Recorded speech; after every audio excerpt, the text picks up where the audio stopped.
جوتيوب. لإعلاناتكم يرجى التواصل مع الفان جروب.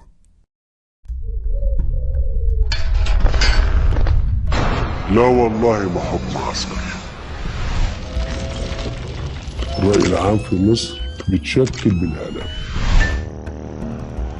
وايام مرسي كانوا بيتكلموا، لكن ايام السيسي بيتكلموا.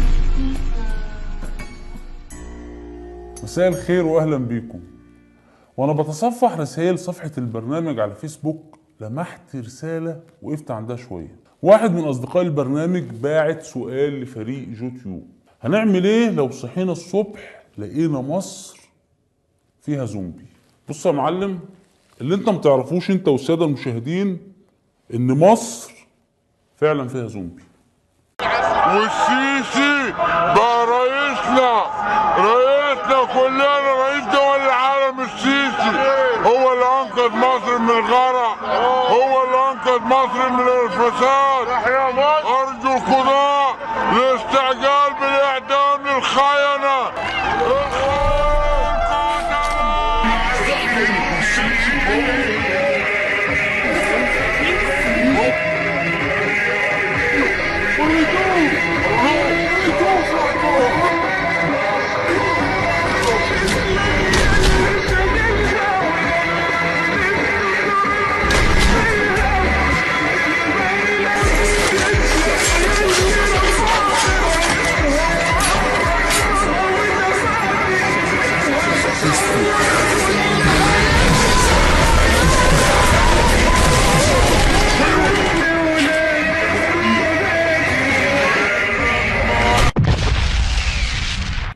ما ماتش برضه.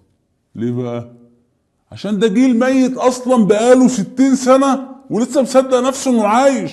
هو الزومبي كده بقاله 60 سنة تحت حكم زومبي يديله على قفاه لحد ما اتزنبقنا احنا. ولما جينا نقول له كفايه زنبقه بقى وعايزين تغيير ويسقط حكم الزومبي، قال لك لا، البلد دي ما يحكمهاش الا زومبي. وبعد حوارات وانقلابات وحاجات كلكم عارفينها، حكم الزومبي تاني. واول ما حكم بدأ يسيب ولاد الزنابوه بتوعه على خلق الله. النهارده الصبح اتقبض على 40 طالب من بيوتهم في الفجر. طبعا ما نقدرش نقول ان دول زوار فجر، لانه الاخوان صاحيين بيصلوا الفجر فنقبض عليهم، فيبقى ما عندناش زوار فجر. ولا ايه عندنا زوار فجر؟ طب الرئيس قال انا ما عنديش في عهدي حاجات من دي. وفي حد يصدق زومبي برضه؟ ما انت زومبي وعارف. انا هقول لك ليه الزومبي الكبير بيعمل كده. هو بيفضل البلد بالشباب، يعني شوارع وبيقتلهم، ماتشات وبيمنعهم. فالشباب قالوا له مستنيينك في الجامعات بتاعتنا، هي دي ملعبنا يا ابن الزومبي. اصل الزومبي بيبقى شكله وحش قوي وهو عمال بقى يعتقل في الطلاب ويضرب في البنات. فقال لك لازم اجيب وسيط ما بينه وما بين الطلاب.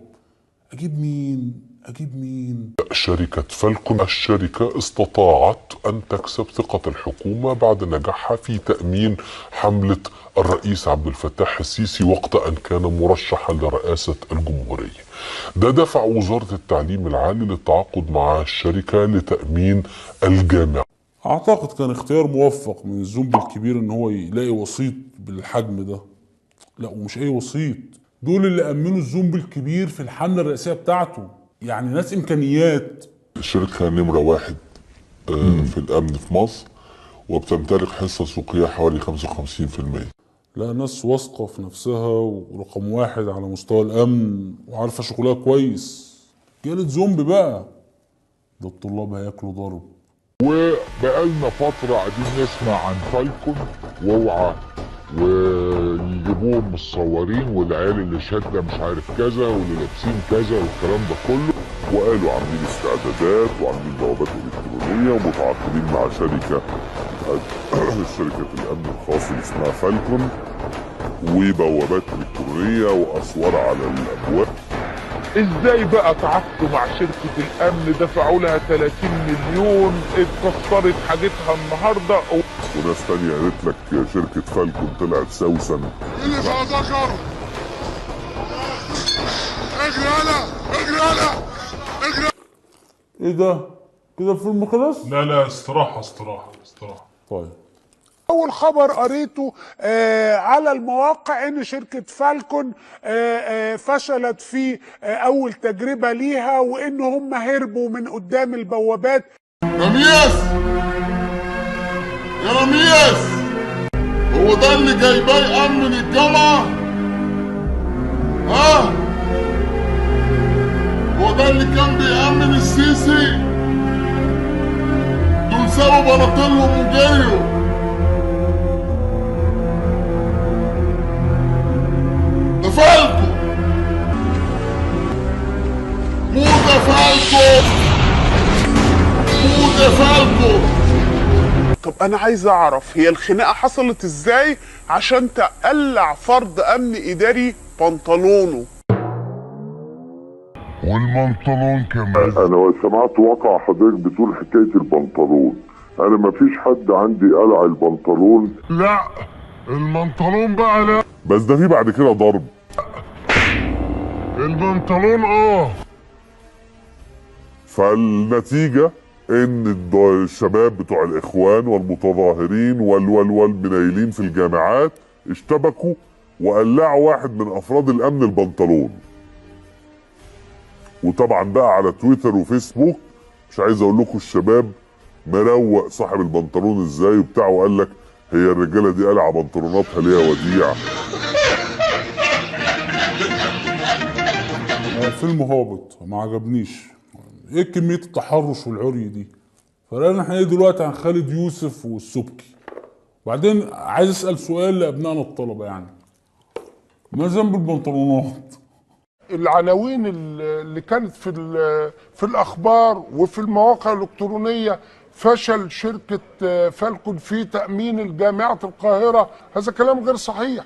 الشركه بالنظر الى مهمتها نجحت نجاحا باهرا.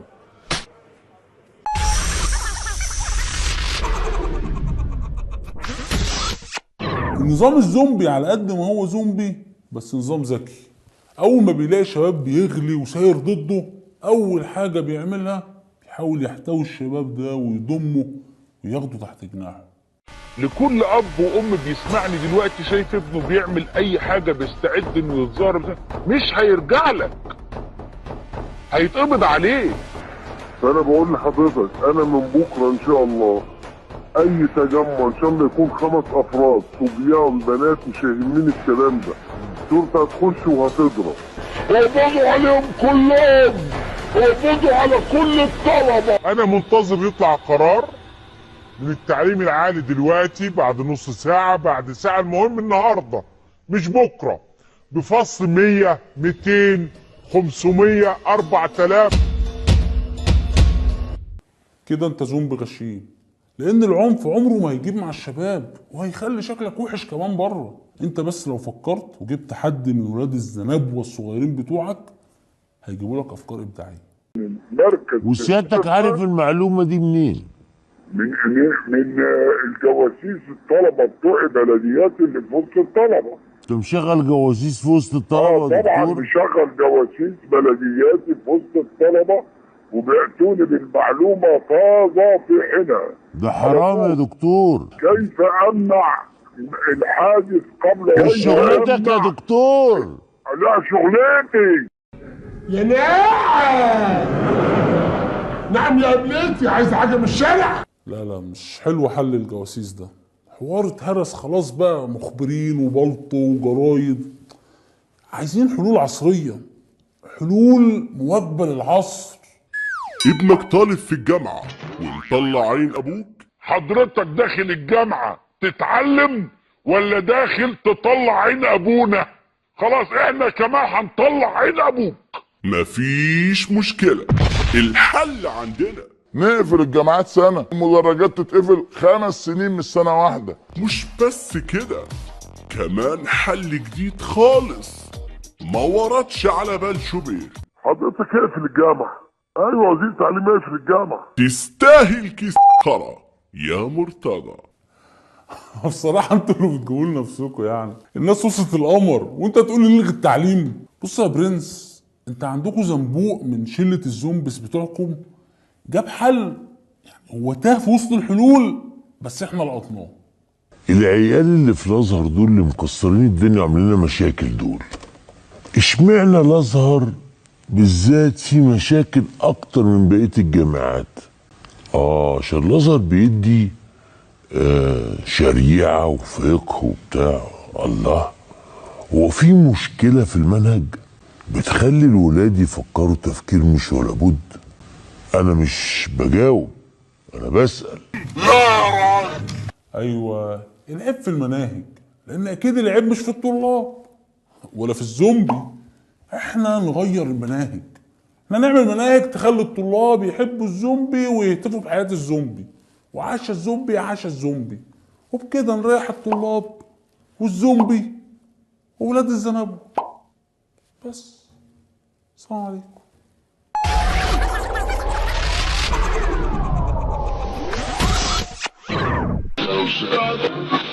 طبعا ما نقدرش نقول لدول زوار فجر لانه الاخوان صاحيين بيصلوا الفجر فنقبض عليهم.